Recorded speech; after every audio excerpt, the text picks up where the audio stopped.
महाराष्ट्र से एक बड़ी खबर सामने आ रही है, जहां एक रैली में जाने के लिए तैयार नेता को ले जाने वाला हेलीकॉप्टर अपना संतुलन खो बैठकर जमीन में क्रैश हो गया। लेकिन अच्छी बात यह है कि इसमें मौजूद पायलट व अन्य किसी के भी घायल व मृत होने की खबर नहीं है।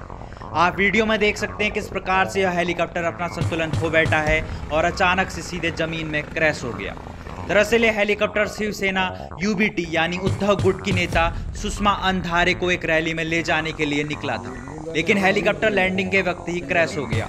वहीं आपको बताते चलें, यह घटना महाराष्ट्र के रायगढ़ जिले के महाड की है, जहां सुषमा अंधारे एक प्रचार के लिए महाड से बारामती जाने वाली थी, लेकिन उनके इस हेलीकॉप्टर में बैठने से पहले ही यह हेलीकॉप्टर अपना संतुलन खो बैठकर सीधे क्रैश हो गया। वहीं आपको बताते चले, यह वीडियो अंधारे के फेसबुक पेज से लाइव रिकॉर्ड किया गया है और यह वीडियो बड़ी ही तेजी से वायरल भी हो रहा है।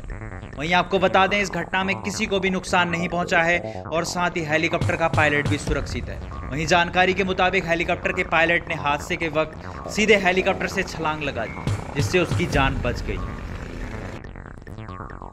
महाडमध्ये एक प्रचार सभा होती। ही प्रचार सभा झाली त्यानंतर आम्ही रात्री उशिरापर्यंत, खरं तर रात्री 1:45 वाजता आमचे जिल्हा प्रमुख नवगुणे यांच्यावर प्राणघातक हल्ला झाला। हा प्राणघातक हल्ला हा आमदार भरत गोगावले यांचे सुपुत्र विकास गोगावले यांच्या समर्थकांनी केला आणि त्या सगळ्या गोंधळाची स्थिती होती। त्यानंतर सकाळी मला असं वाटलं की रात्रभर सगळे कार्यकर्ते जागलेले आहेत, पोलीस स्टेशनमध्ये गेले, त्यामुळे मी सकाळी काही फार कोणाला त्रास द्यायचा नाही असं ठरवलं आणि मी माझी एकटी माझे सहकारी घेऊन हेलिपॅडला आले होते।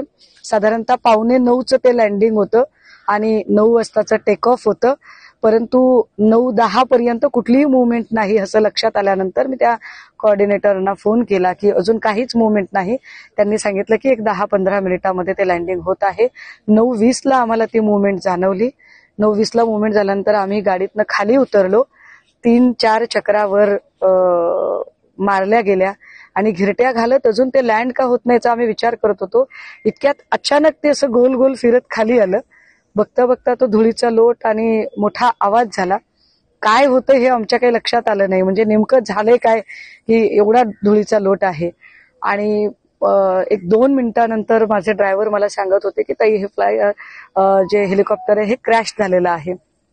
म्हणून मी धावत हेलिकॉप्टरकडे जायचा प्रयत्न केला, तेव्हा माझे सहकारी अडवत होते की ताई काही स्फोट झाला किंवा काही झालं तर आपण जाऊ नये जवळ म्हणून।